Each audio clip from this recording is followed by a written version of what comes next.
Pemirsa Rahmat TV dimanapun berada, masih bersama dengan saya Miko Cak-Coy Patok Negoro, Rasah Manggo Rondo Limo. Cukup saja di Patok siji.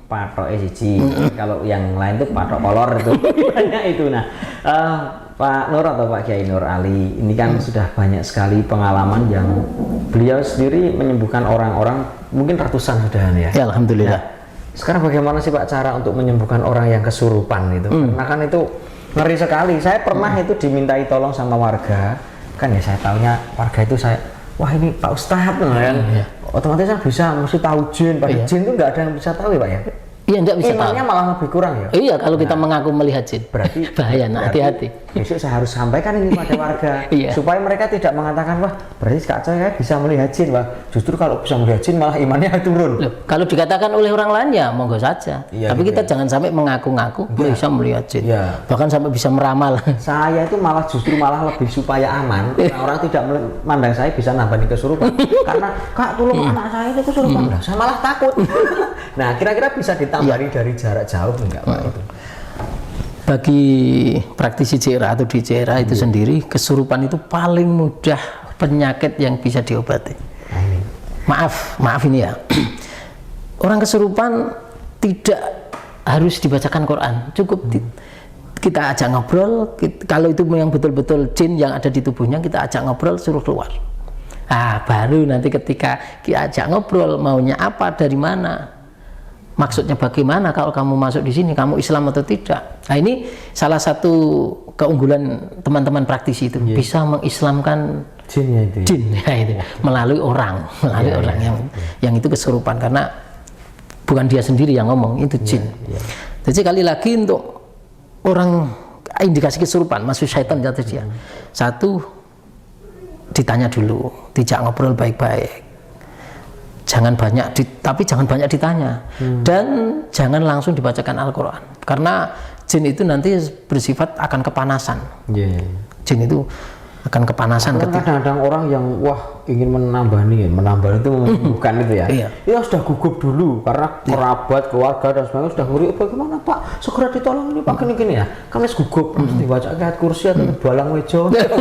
Makanya inilah harus ada edukasi kepada masyarakat.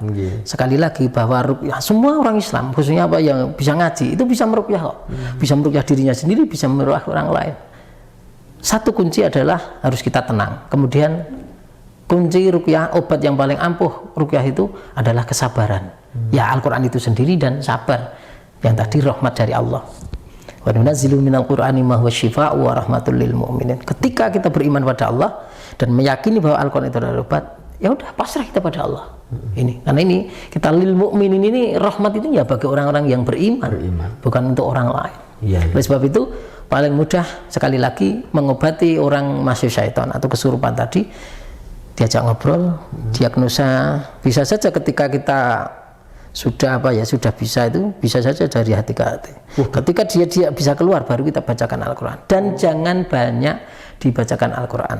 Bahkan sampai bahasa teman-teman itu tingkat kesulitan, padahal ada saja yang praktis itu hanya diajak jagongan, tepuk aja sudah keluar dia. Baru nanti kita tadi perbentengan itu tadi. Perbentengannya adalah mudah sekali. Satu, jangan mudah marah. Sehingga orang sakit itu otomatis mudah marah juga sakit. Perbentengannya jangan mudah marah. Kemudian ghadab, ya tak ada ghadab, jangan mudah marah. Yang kedua, jangan mudah sedih. Ketika mudah sedih, maka jin mudah masuk untuk mengganggu dari dalam. Alladzi yuwaswisu fi sudurin nas minal jinnati wan nas. Jangan mudah melamun, jangan mudah berpikir negatif. Berilah selalu husnudzon, positive thinking dan sebagainya. Yang selanjutnya, rajinlah beribadah betul. Dalam arti rajin itu sholatnya dijaga.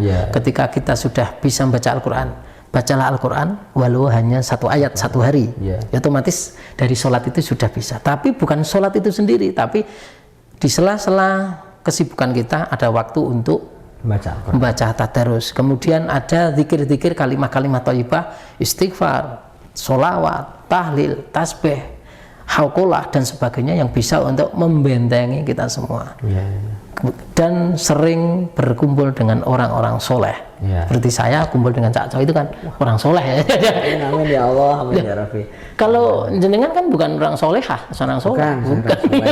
Solehah istri saya udah. Amin. Karena perhiasan dunia itu ya istri saya yang solehah itu. Setiapku itu malah nyanyi lagu ini banget. Oke, pesan-pesan sekarang Pak Yai untuk teman-teman yang mungkin masih ragu dengan ruqyah, kemudian masih takut dengan jin, kemudian takut dengan disihir, karena kan sihir itu juga banyak sekali, karena ada jaran goyang, semar mesem, gitu, kemudian tenun dan sebagainya. Santet itu kira-kira tenun apa tekstil?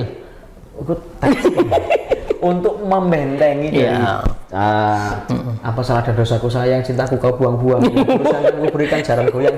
Nah, kira-kira untuk membentengi itu bagaimana? Kemudian tips-tips yang lain, monggo kami silahkan.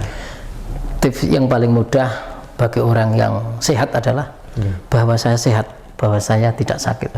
Walaupun saya sakit, tapi saya harus mengaku pada diri sendiri bahwa saya itu sehat.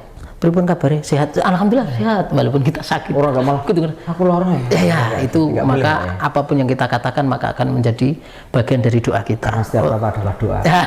Oleh sebab itu kunci yang utama adalah bahwa kita itu selalu sehat.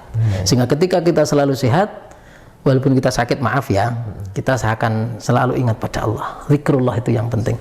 Kemudian yang kedua, sekali lagi bahwa ruqyah itu bukan kesurupan.